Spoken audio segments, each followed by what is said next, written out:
Porosity, as indicated here by the symbol phi, is signified by a percentage and represents the volume of pore space divided by the total volume of the rock.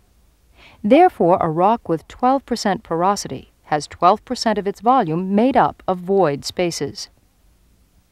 These pore spaces can be any size or shape. They can be relatively isolated or highly interconnected. Pore space in a rock depends on many factors.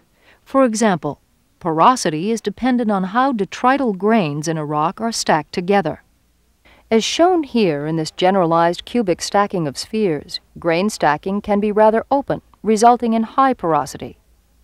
Or stacking can be closer, as in this orthorhombic pattern, this tetragonal arrangement, or this rhombohedral pattern, and result in lower porosities.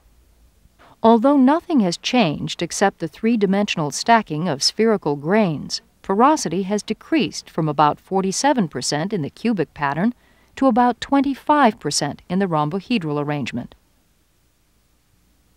Of course, these figures assume that the spherical grains are solid. If they have intragranular porosity, as shown here, the total porosity would be greater and represent the combined intergranular and intragranular porosity. Other factors that alter porosity include variations in grain shape and the degree of sorting.